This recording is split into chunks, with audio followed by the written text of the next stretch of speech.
राष्ट्रीय जनता दल के नेता और राघोपुर विधानसभा सीट से विधायक तेजस्वी यादव को 18वीं बार विधानसभा में नेता प्रतिपक्ष चुन लिया गया है। शनिवार को एक पोलो रोड स्थित उनके सरकारी आवास पर महागठबंधन के विधायकों की बैठक आयोजित की गई, जिसमें सर्वसम्मति से तेजस्वी यादव के नाम पर मुहर लग गई है। इस महत्वपूर्ण बैठक में राजद, कांग्रेस, वाम दल के कई विधायकों ने हिस्सा लिया। सभी नेताओं ने एक मत होकर तेजस्वी को विपक्ष का नेता बनाने का निर्णय लिया। वैसे आपको बता दें, इससे पहले 17वीं विधानसभा में भी तेजस्वी यादव नेता प्रतिपक्ष की भूमिका निभा चुके हैं और उन्होंने उस कार्यकाल में सरकार को कई मुद्दों पर घेरते हुए अपनी सक्रिय भूमिका दिखाई है। बैठक में शामिल होने के लिए तेजस्वी यादव शनिवार को दिल्ली से पटना पहुंचे। पटना एयरपोर्ट पर पत्रकारों ने जब वर्तमान राजनीतिक परिस्थितियों और विपक्ष की राजनीति को लेकर सवाल पूछना शुरू किया तो तेजस्वी ने किसी भी सवाल का जवाब नहीं दिया और बिना बयान दिए सीधे अपने आवास रवाना हो गए।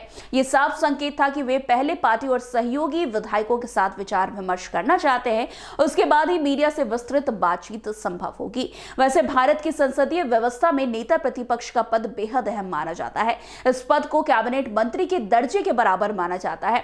नेता प्रतिपक्ष को कई महत्वपूर्ण सरकारी समितियों में प्रतिनिधित्व का अधिकार प्राप्त होता है। वे सरकारी नीतियों और कार्यक्रमों की समीक्षा करते हैं। वे अपनी राय दर्ज कराते हैं और जरूरत पड़ने पर विपक्ष की ओर से कड़ा विरोध भी करते हैं।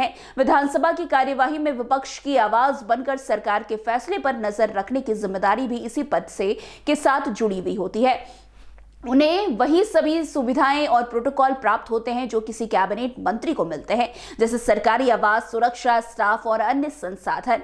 इस बार के विधानसभा चुनाव में महागठबंधन को उम्मीद के अनुरूप सफलता नहीं मिली और गठबंधन की सीटें घटकर 35 पर आ गई है। इसमें 25 विधायक राजद के हैं, 6 कांग्रेस के हैं, 3 वाम दलों के हैं और 1 आईआईपी के हैं। हालांकि नेता प्रतिपक्ष के लिए आवश्यक आंकड़ा विधानसभा में कुल सीटों के 10% का होता है।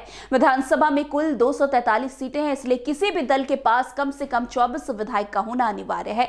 राजद को 25 सीटें मिलने के बाद यह तय माना जा रहा था कि नेता प्रतिपक्ष का पद खुद ही तेजस्वी यादव को मिलने वाला है, क्योंकि महागठबंधन में राजद ही सबसे बड़ी पार्टी है। अभी तेजस्वी यादव के पुनः नेता प्रतिपक्ष बनने के बाद अब यह देखना दिलचस्प होगा कि वे नई सरकार के सामने किस तरह एक मजबूत प्रतिपक्ष के रूप में खड़े होते हैं और किन किन मुद्दों को लेकर बिहार सरकार को घेरते हैं और चुनौती देते हैं। राजनीतिक विश्लेषकों का मानना है कि युवा नेतृत्व और मजबूत वक्तत्व की वजह से तेजस्वी विधानसभा में विपक्ष की आवाज को और अधिक मजबूती देने की क्षमता रखते हैं। अब देखना दिलचस्प होगा कि तेजस्वी यादव इस विधानसभा चुनाव के नतीजे आने के बाद अब जब उनको नेता प्रतिपक्ष बनाया गया है तो किन किन मुद्दों को बारीकी से वो उठाते हैं और किन किन मुद्दों को लेकर नीतीश सरकार को घेरते हैं। तो आज की इस खबर में बस इतना ही। अन्य खबरों में हमारे साथ ऐसे आगे बने रहें और देखते रहिए। तब तक के लिए NBC 24। धन्यवाद।